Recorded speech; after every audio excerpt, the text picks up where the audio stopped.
Right, we're back live on YouTube, everybody. So we'll just go straight to the actions register, which is, what page is that on? Page 15 in your agendas. Colin, the first item says the workshop is today at 1 o'clock, 18th of October. That's what that's referring to, I'm assuming. Is Colin still here? Yes, that's right. That is correct. You are? Yes. And the next item, Roger, about the LED lights. Do you want to talk to that? Or should we just take it as read? No, I can give an update there. So look, ultimately, all of the street lighting in the district has been done. There's about 400 decorative lights that are differentiated from normal street lighting that haven't been done. There isn't any NZTA subsidy for those decorative lights, and there isn't any funds put aside in the LTP to do them either. So the roading team are having a look at where exactly are these lights, how critical are they, and what can we do to sort them out. Okay, there's a way forward. Councillor Church. Thank you, Madam Chair. Just going back to that Treasury risk management action point, my memory of it, because is that's going to cover off the amount that council can charge in rates as a percentage. Is that correct? No, I don't believe so.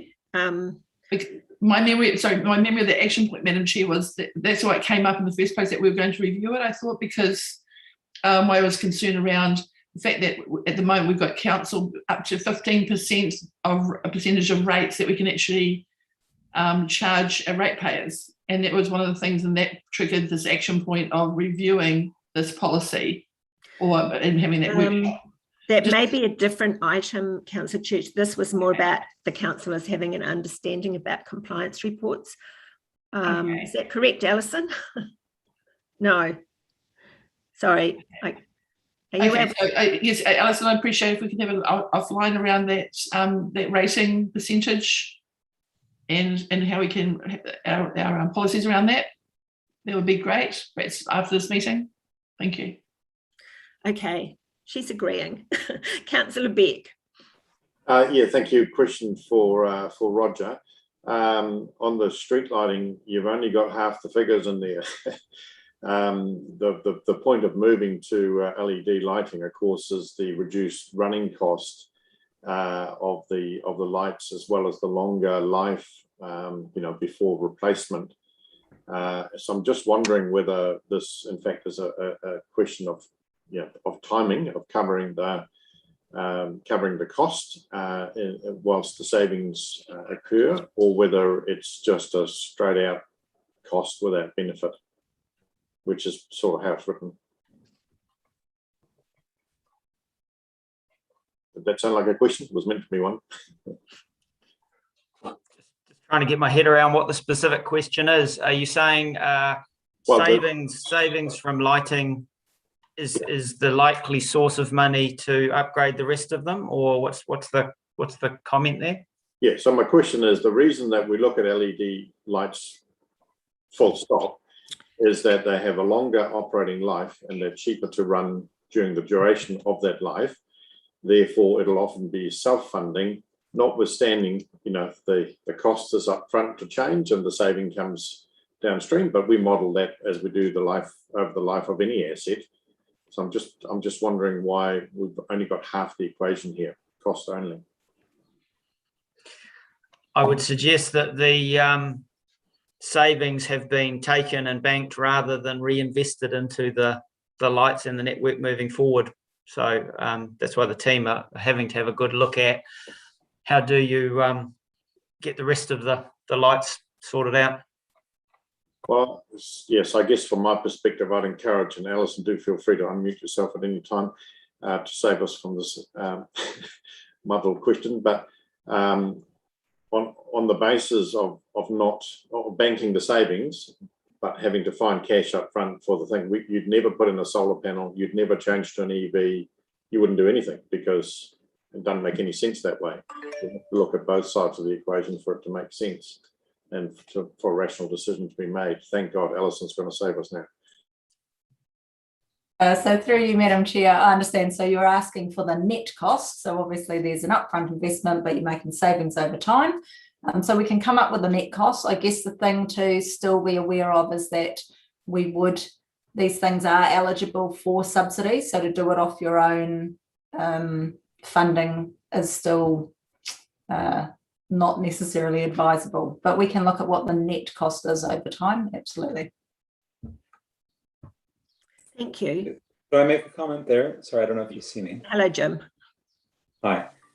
Through you, Madam Chair, just a note that I've been speaking with Rachel Goddard, our new Senior Advisor Climate Action, about this update, and totally understand where we've got to on this. A possibility down the track is that ECA, the Energy Efficiency and Conservation Authority in Wellington, might be part of the funding puzzle for something like this, whereas Waka Kotahi or NZTA, traditionally looking at it from a roading perspective only, might not come to the party. So Rachel can work with the roading team and try and unlock that. Thank you, Jim. So Madam Chair, may Yes. I ask if the item stays on the action list pending that update, please? Okay, Matt, have you taken note of that? Thank you. Mrs. Maxine Moana Tuwhangai. Thank you, Madam Chair. Why? So if the action point was to identify the lights, so now we know that, and we know how much it's going to cost to replace them, why don't we just replace them when they need replacing? Why do we have to look at an amount to? So we're not thinking of replacing everything right now, are we? Or we just know what the cost is, and over time they'll just get replaced when they need to be replaced.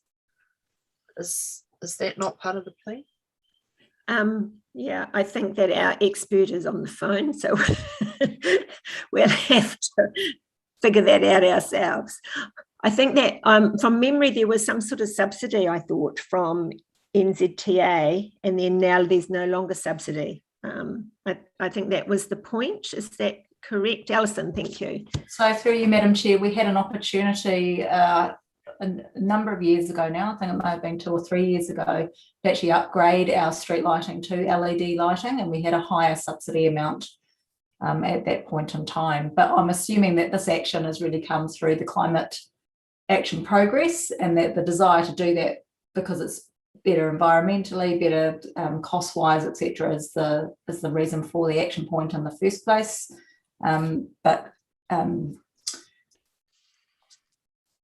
Yes, we would be replacing as we needed to anyway. That doesn't stop that part of the program from flowing on. It's just, can we be more ambitious and proactive in our attempts to get ahead on this climate action? Thank you. Councillor Eyre. Thank you, Madam Chair. So that shortfall, is that going to impact on we had a district-wide lighting review coming up at some stage, didn't we? So in light, excuse the pun, of that shortfall, should we be progressing any further works in communities that may have lighting issues? When do we tick that item first before moving on, or are they completely separate projects? Well, obviously they are, but is there any impact, is what I'm going to say, on future works programs? I guess there are a lot of questions at the moment around certain communities have areas that they would like lighting put into. We're receiving quite regular requests for that. So look, we do need to consider those requests legitimately every time they come in. It's interesting looking at this item, the way I interpreted the questions at the last meeting was very much had we done all the ones in the district and what was still outstanding. And so looking at the item, it isn't a holistic response. That's where Councillor Beck was coming from. And I'm hearing a request to go away and have a broader think about what is our strategy moving forward, given we are receiving requests for areas that don't have coverage. We're receiving requests to retrofit some of these decorative lights, etc. How are we going to make the whole thing work from a budgeting point of view? So that's the message I'm hearing. Yes, that's very Thank you, good. Roger. Thank you. Sounds like a plan. All right, people, what I'm going to do is I'm sticking to the original decision to move item 6.5 up the agenda. Christine's here to speak on behalf of Gavin for that. So that's the transfer of funds received from Hakarimata Restoration Trust, and then she can maybe leave if she needs to. So over to you, Christine. Thank you, Madam Chair. I'll take the report as read. Happy to answer any questions in relation to the report. It's fairly self-explanatory. I put some background around how council has come by the funds in the report and the nature of the request that's been made. Happy to answer any questions on this report. Thank you. It is clear to me. Councillor Patterson. Yes, thank you, Madam Chair. Look, I'm happy to move this. It is something that's come through to the Nguruahi Community Board actually a couple of years ago to have this happen, and so this is the direction that was well supported by the people that are involved with this, with these groups. So happy to move this. Thank you. I'll take you as a mover. I'm happy to second it, being from Nguruahi as well. So is there any other questions from anybody? Okay. All right. Well, in that case, I'll put, Councillor Lynch. Yes, thank you. I need you to take your mic, you're on mute. Thank you. Sorry, I was having trouble with my buttons. Just what I wanted to ask was, why didn't they want to spend the last bit of that money before they closed down? Why wasn't there something that they could find to spend that money on? Councillor Patterson? Just going back to the conversations at Community Board, which were a couple of years ago now, was that the group had sort of just fallen away a little bit, and there was only sort of one or two people sort of picking up everything, and just their workload was getting too much. So aligning with the other group was a better efficiency, who are still part of this, the other trust as well. Okay, thank you. It's just gaining better efficiencies with those dollars that are left. Yeah, I just thought if there was some money laying around, why didn't they want to spend it? Oh, they want to spend it. Will be spent. Yeah. in the same sort of area. Yeah. Okay, I'll put the motion. All in favour, please raise your hands. Against? Carried. Thank you. Thanks, Christine, for substituting for Gavin. Thank you very much. Good morning. Thank you. Right, now back up the list. Item 6.1, the presentation of the annual report and summary. Melissa, are you speaking to this? Thank you. Yes, thank you, Madam Chair. So yes, the purpose of this report is to seek recommendation that Council adopt the annual report and summary. I think the key thing to note with this report is that we did have a good audit process, and we have received an unqualified audit opinion.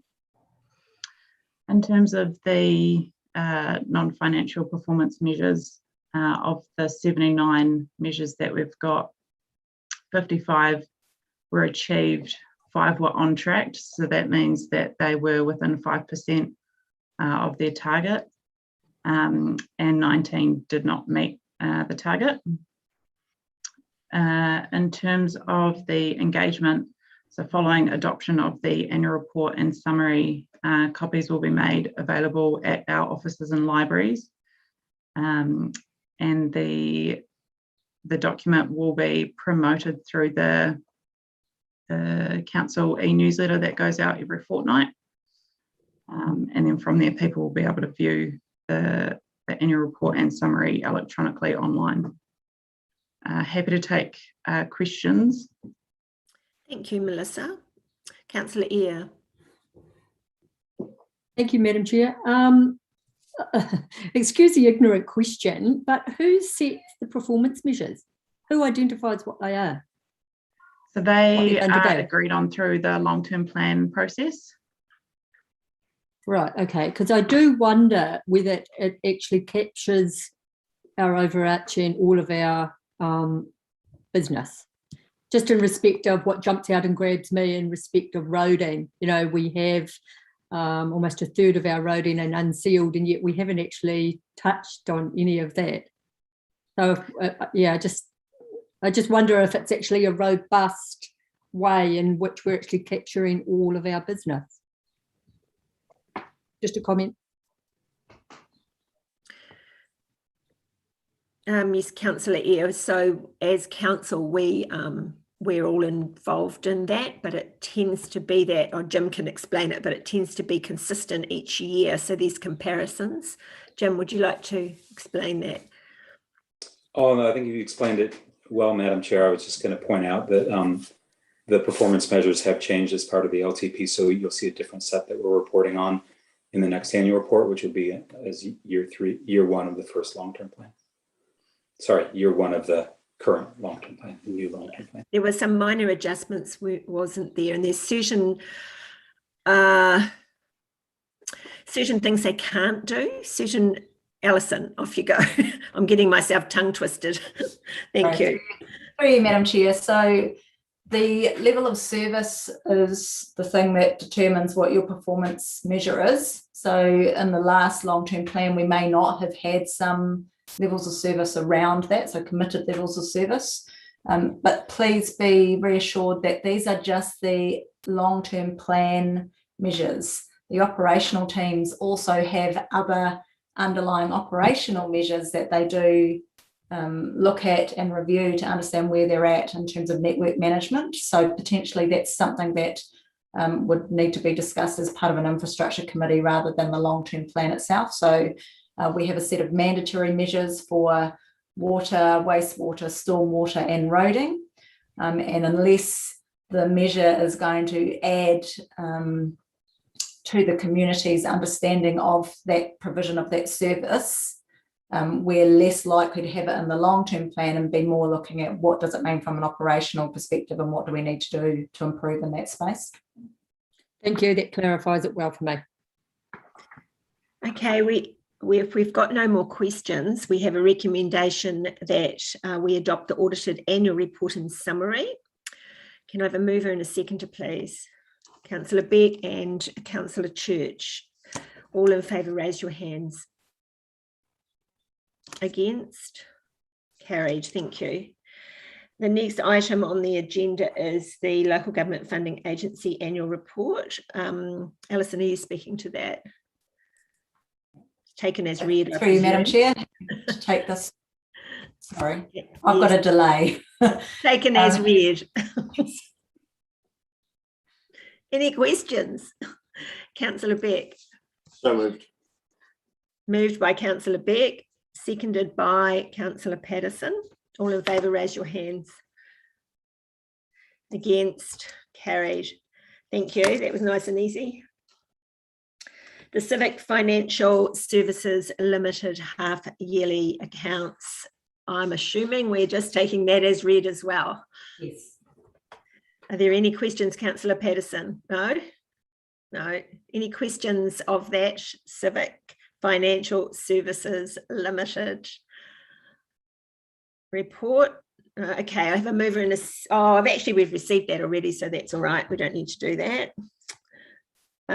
Moving on to discretionary funding review. Madam Chairman, sorry to interrupt. Just back to the annual report. So we approved the financial report. We approve the financial component of the annual report. Did we actually approve the report? Is that our extraordinary meeting, Alison? We've got... Yes, that's correct. It goes to the the extraordinary meeting tomorrow. So the recommendation from this committee is that the council adopts, and then tomorrow the council takes on board that recommendation and decides whether they adopt the annual report and summary or not. Thank you. Okay, so we have Nick and Julie in the room. There was a discretionary funding review. We have a report here. Before we start on that, we have had some discussions about amending the recommendation to include a couple of points. So I'm not sure if Nick and Julie are up to date with that, because this only happened this morning. Julie, are you up to date with that? I hope so. I'm just going to read the latest email. So thank you, Madam Chair, and good morning, everybody. I'll take the report as it stands as being read, but that we will make an amendment to page 288 for one of the resolutions. And that a criteria, although we haven't yet set the criteria, that tier 2 and 3 community committees have an equitable funding pool for administration purposes. So we'll identify that in a line within the report. Thank you. Councillor Beck, do you want to make a comment about this report, since you're on the steering committee? Yeah, happy to, along with some of my fellow councillors here, Councillor Lynch, Smith and Sedgwick, of course, are also a part of that steering group. Again, a bit like the representation review, it's been quite a long journey to get to this point. But as we discussed at some length recently, we now think we're in a position where we've got a clear view to the future of what is a more equitable and more effective way to fund community aspirations, whether captured in a blueprint or coming through some other mechanisms where blueprints are not yet in place. Yeah, it's by no means a clean transition, because we need to move from current state to future state. So we're in a bit of a hybrid year currently to get through to that. Plus we've got some sinking lid funds as well, where we're honouring, the basis on which those funds were collected in the first place and allocated. But yeah, so that's effectively the background, I suppose. So still work to do here. But moving to a much better place where we'll get better bang for bucks effectively.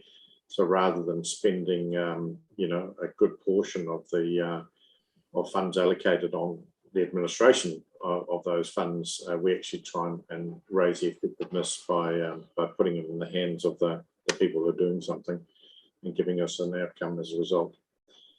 So that's really the only overall comment, other than to thank obviously Julie and Nick for leading the work, and Alison too has been there in the background, making sure we don't stray too far off the reservation in terms of the financials. So that's really been the key group of people who've worked on this, and my thanks to them. Yes, thank you. Thank you on behalf of us all. Councillor Eyre, you have a question. Thank you. I think it would be remiss of me not to mention my concern around the gaping hole we're going to have with our conservation. I understand about the shift away from necessarily funding blocks on private land, but we have some obligations to continue to do work, and particularly under the policy statement and Indigenous biodiversity around that conservation work. And how else are we going to pick up on that? Where else is that shortfall going to be picked up on? In light of the fact that our community aspirations, our blueprints largely are urban based, our community aspirations probably haven't picked up on it, because a lot of residents have thought, well, we've got the conservation grant. So yeah, if anyone's able to answer that query. Councillor Gibb, if I could take a start at that, thank you. Go ahead. Thank you, Councillor. In relation to community aspirations and blueprints, we will be working with the community's ideas on conservation, as we will with heritage. So they're not being excluded from being driven across our communities or being led by our communities. They'll just come through that portal of the community aspirations and blueprint budget, and we will work with them specifically on that. So there are funding streams, as well as the fact that there are other funding partners that Nick and I will be working with also to bring in additional money for a broader spectrum of conservation around the communities that ask for it as well. Great. It's really good not to forget that. Thank you. Yeah, absolutely. Thank you, Julie. Councillor Wollerton. Yeah, no, I actually think, yeah, you've done a good job there, and I'm very pleased and happy to support this. My only concern is the Rural Award Fund, that I just don't want it to be a catch-all, so that if anything falls through the holes, the Rural Award then becomes, oh, we'll go to the Rural Award, they've always got money. That'll sort things out, which is kind of a little bit maybe happening now. So that would be my only concern. And is there any way you can help my fears for that, please? So maybe, I don't know what that looks like, so I haven't had experience of that yet. So I think we deal with that on a case-by-case basis if it did happen, or if we started to see that happening. But I'll be reporting to council to update you on the spend and where that's taking place, so that we can keep a running check on that. That sounds good, Julie. Thank you. You're right with that, Chris? Yep. Councillor Church. Thank you, Madam Chair. Two things. Number one, just that modification to the resolution. Can you explain what it means about the Tier 2, Tier 3 equitability? Yes, well, it will capture the Tier 2 community committees and Tier 3 community committees who haven't got necessarily allocated funding. Some already do get some funding and some don't. So what we've recognised, thanks to your comment to me this morning, we've recognised that there isn't an equitable way of funding other community committees like Pōkeno, for example. So what needs to happen is there needs to be some thought given to the criteria around how they would be funded. So I think there's a bit of work there, and I don't really think we should have that scooped up and lost in another sort of project or another piece of work. So I'm not sure what that criteria will end up being, but I'm assuming it will be about size of communities. That could be one criteria. There was a comment also that some time ago, the Pōkeno Community Committee had been promised some money for a website, and they've never uplifted that money. There's still an opportunity to do that outside of the criteria in the meantime. Madam Chair, yes, Councillor Smith. As one of those on the committee, you made the point earlier, we're in the transition year, was it Axel? And so we've got that 10,000 fund at the moment in which committees can draw on. So we've got until the end of the financial year to actually nut out the fine detail on this. And as Axel said earlier, this is still some work in progress, or was it Julie? So the absolute fine detail has not yet been rectified or committed to, but we do have a transition year in which that 10,000 for all those committees is still available, the residue of it anyway. So I don't think it's something to panic about just yet. Thanks. So we thought we would add that to the resolution so that it was on record, Councillor Church. Okay, so I guess what I'm saying is that yeah, I agree with where it's going and the equitability. But what I'd like to council to consider now, and I'm going to ask for an amendment and a support for it, is that Pōkeno has, as one of the council authorised formally committees like Te Kauwhata and like Tamahiri, while they've been going along with $300 a year funding, and then $1,000 of funding for the last year or two, for the last 7 years, while Te Kauwhata has been at over $4,000, and while Tamahiri has also had general rate funding at $4,000. And this has come up every year, and it's actually even been part of the LTP submissions from Pōkeno Community Committee. And so and it also came up in this LTP as well around that equitable funding. But what Pōkeno gets told each year is we're working on this and we're coming up to it and we're working on it. And it doesn't seem to be any difference. So, hey, like if everybody in this year, 2021-22 year, including all the committees, got the same $300, I'm on board. But while we're transitioning and while there's money in that account, and while this is one of the biggest and fastest growing committees that hasn't had any of that legacy funding, it's what you're saying to that Pōkeno Community Committee is fine. We're going to just not give you any of that funding again, and you have to contest the $10,000 funding with all of the level 2 and level 3 fund committees, of which most of them would get $300. They can apply for it for their funding. So I think that's very inequitable while we're working on it for this year.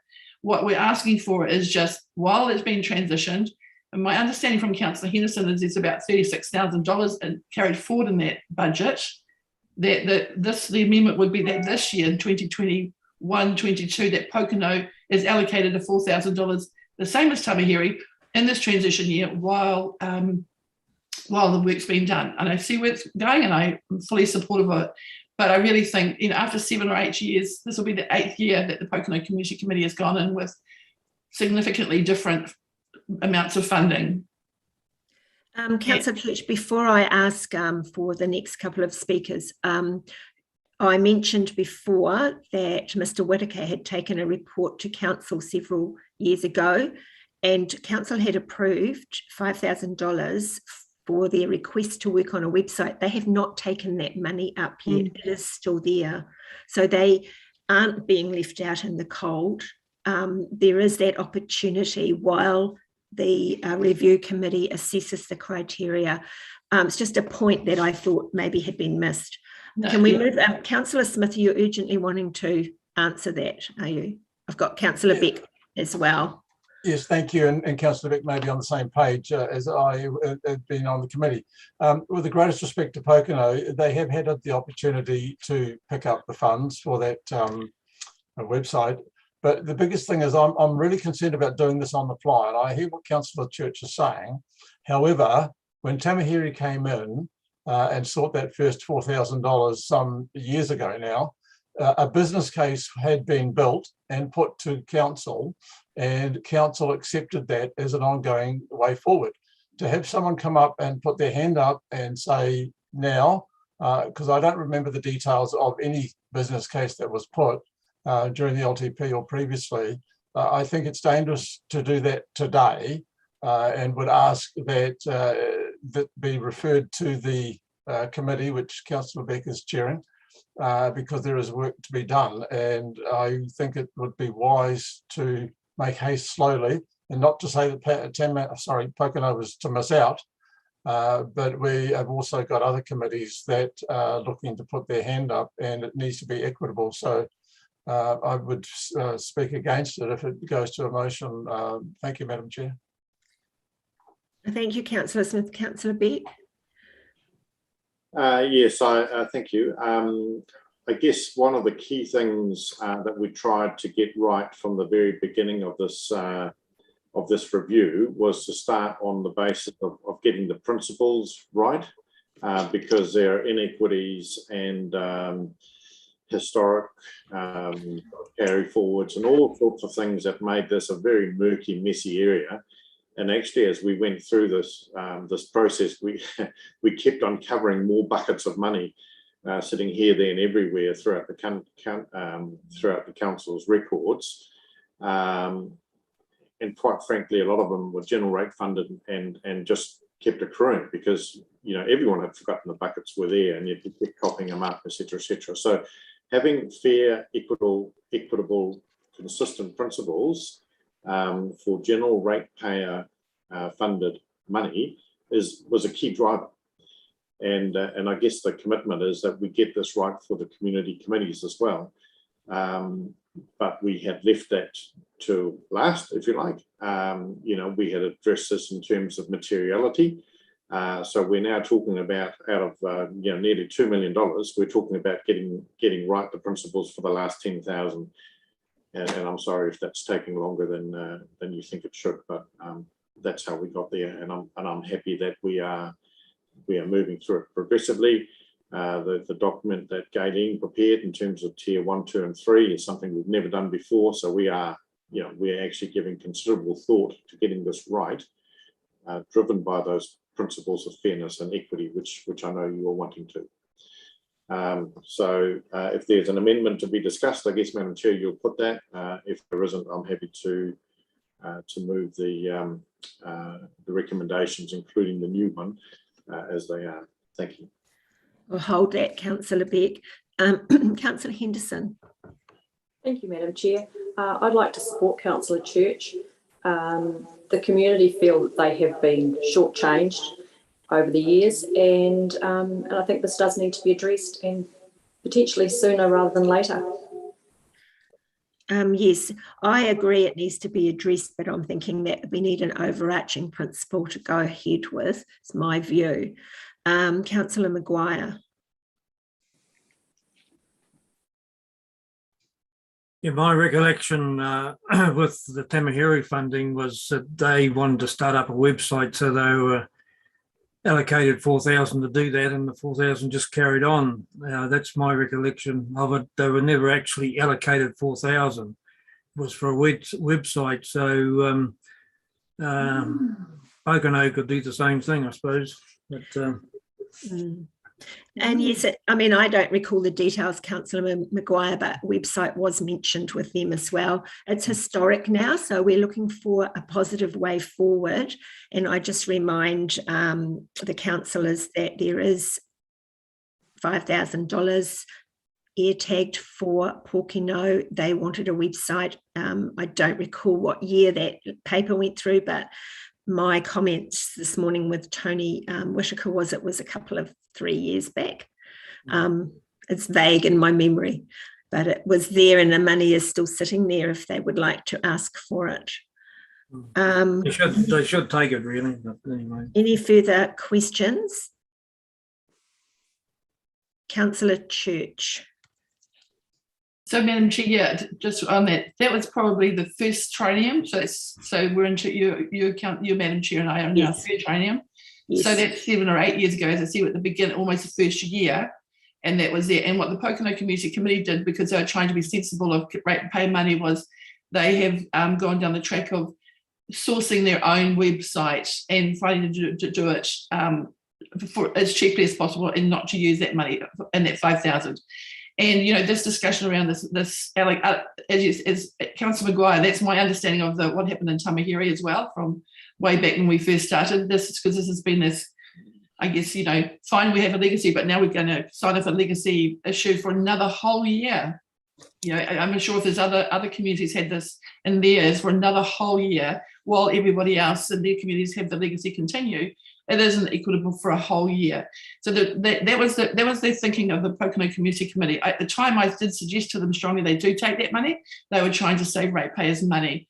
And the discussion over the long-term plan did not go back to that $5,000, because there's this contestable fund of $10,000, plus I understand there's $20,000 put onto the LTP. And a lot of the discussions through the LTP was that Pocono was one of those legacy ones that were going to be fixed. And then to see a resolution that didn't just include them is disappointing. So yes, on number A, I'd like to still make that amendment that Pocono Committee, in the meantime, rather than waiting another whole financial year, is allocated $4,000 from the budget, because there's plenty of budgets around, as I said, around available. And I'd like to make that as part of the amendment, please, and ask for a seconder. Before I ask for a seconder, I'd just like to point out that nobody has said this would be for a whole year. They're going to, I understand, look as soon as possible at the equitable funding policy for that Tier 2 and Tier 3 committee. I am perfectly happy to say that this, as soon as the policy is approved by council, that it's within this financial year that they would be allowed to have the funding. Am I on the right track from the steering group? It'd be appreciated if you could help me out here. Councillor Smith, is that correct? I'm concerned more, going back to what you're saying, Madam Chair. This is a paper that puts up the principles and a process for the way forward. The allocation of money today is ad hoc and is not in keeping with the principles that we're trying to put in. And yes, I am not happy to see that the council is trying to jump the gun. This has been a slow and methodical process to ensure that the principles are fair and equitable, and then they get applied. Now, I think everyone's got to be treated the same. So I'm not sure that I can agree with what's happening. Thank you. To clarify, Madam Chair, the resolution says discretionary funding to continue in its current state for the year 2021-22. It doesn't say that as soon as it's looked at and changed, that's the inference is very strongly that everybody stays the same as they are. Pocono Community Committee gets 0 and has to contest a fund, and while the other community committees of the same status are getting significantly more money. That's what the resolution says. So unless that's going to be changed and amended, then I think we just need some clarity, and Julie might be able to help us there, because I see each of those points as individual points. Julie, are you able to help us there? I'm sorry, you're just checking them on. I don't know whether I'll be able to help with this specific point, but I just wanted to just go back to our principles and the process that we've gone through.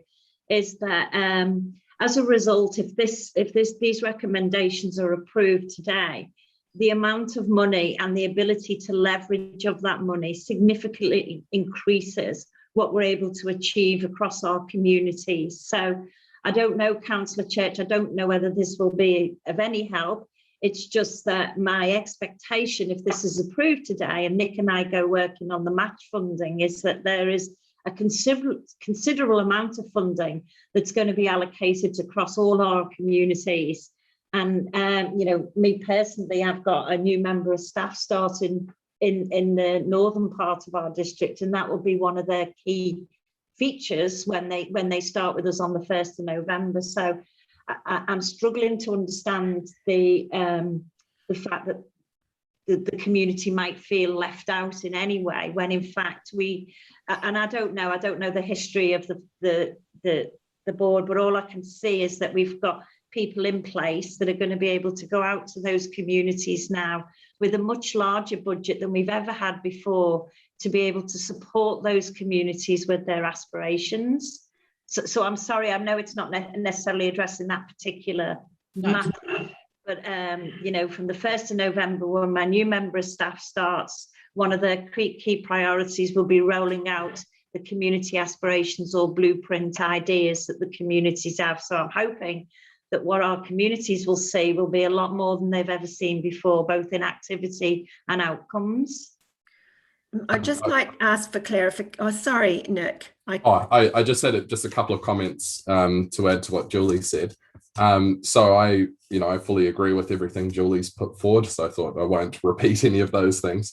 But I would just note that resolution, the first part of the resolution as it is presented in the report, primarily that's referring to existing outgoing discretionary funding that we have committees and boards that have administered.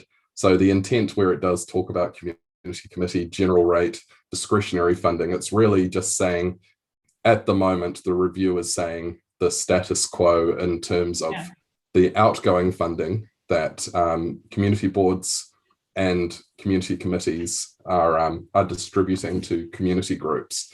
The focus on that particular resolution and its wording, it is primarily around that outgoing funding, not so much to do with things like the administration costs of those boards. And the other point I would make is that in that first recommended resolution, it is primarily about the targeted rate discretionary funding arrangements that we have in place. The community committee general rate discretionary funding that's referred to there, that does refer to some of the more historic arrangements where there's been like a committee, for example, that instead of having an honorarium or fees have chosen to have that funding as towards the community groups. So that's not a statement for or against any of the amendments or what's proposed, but I guess it's just to say that that was the intent for that resolution when it was put in. It wasn't really focused on the community administration funding. I go to Gayleen next, please. So I was actually going to just jump in and reiterate what Nick was saying, is that first resolution is actually about the existing community board discretionary funding, more that's in place at the moment from the targeted rate. You need to bear in mind too that there is also, we haven't finished with the political working group and working around funding and what community boards and community committees are costing us, and those tiers, what it means for the tier 1, tier 2, tier 3 that we've discussed. So a lot more work needs to go into that, and that will be happening over the next few months. I can't guarantee that. I'm hoping that that would be completed by March, but with everything that's going on, I can't confirm that timeline sort of thing, but that will be work that the political working group will be doing. Thank you. Councillor Beck. Yeah, and completely in accordance with Galian's comments, I can confirm that your understanding, Madam Chair, is right, that if we are in a position to move to a more equitable tier 1, tier 2, tier 3 way of dealing with funding, then through the LTP process, we did actually allocate the funds for that to happen in the current financial year, right? So we're just trying to get the principles right, and there's no intention to kick for touch to the next financial year. The money is actually there to do it this year, provided we get the principles right, rather than ad hoc, pick amounts. Thank you. Last word, Councillor Church, what would you like to do now? So that first resolution does not say that. It does say that that's maybe your intention, but actually it says the community committee general rate discretionary funding, comma, if you go continue, discretionary funding continue in its current state for the 21-22 year. So if you, look, as I said to you, I'm supportive of this piece of work and about the equity. And this is a piece of thing that I've been discussing for years, but that's not what that resolution says. That says that the current general rate discretionary funding continues in its current state for this financial year. So we take the words out around the current state and maybe put in that it is being revised, and why don't we put a timeline on this that will be discussed and alleviated this year. But at the moment it doesn't say, it basically says everybody gets their money except, Yeah, I think it's just an interpretation of the way it's read. Alison, would you like to comment? Through you, Madam Chair, I just wonder whether if we just clarify community committee general rate discretionary funding for Te Kaupata and Meremere, because that is all that it is referring to.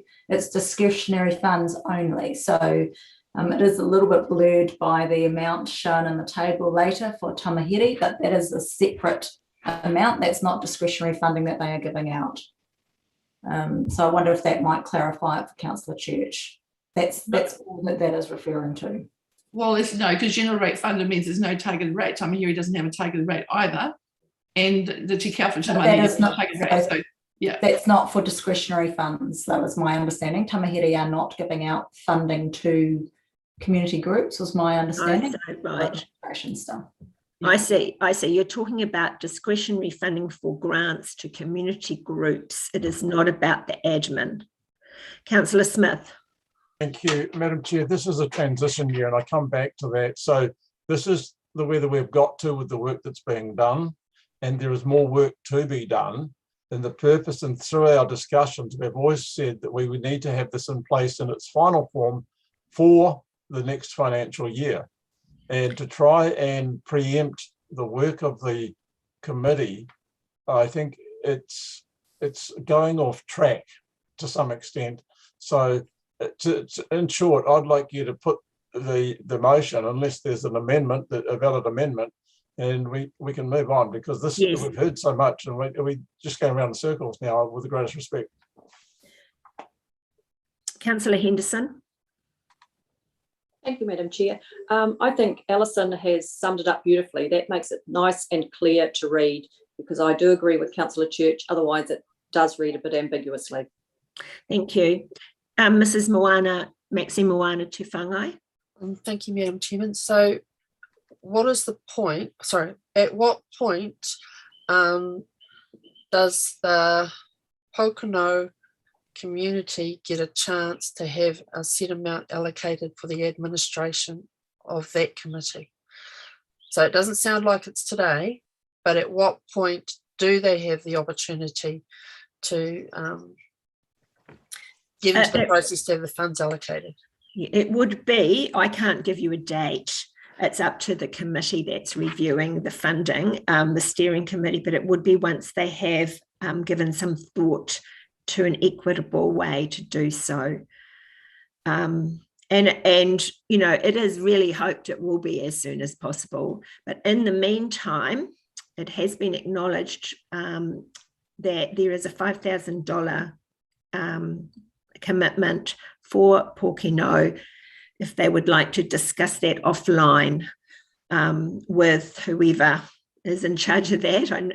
Alison, perhaps, I'm not sure who would be in charge of that. So it's Clive that supports that thing, and we'll just have a discussion with him about that offline. Yes. The point made, though, Madam Chair, is that Councillor Church has said that the web page has already been built and used through other means. So that was for the purpose. So I can't see that we can be just giving 5,000 away, but I don't have a problem if it's to enhance the website. It might be. We would need to go back to find that resolution, I expect. So in the meantime, Councillor Beck has moved this recommendation with the additional item to say that there will be an equitable funding pool. So if I seconder for this? I will. Councillor Smith. So in the meantime, I will put this motion. All in favour? Please raise your hands. Any against?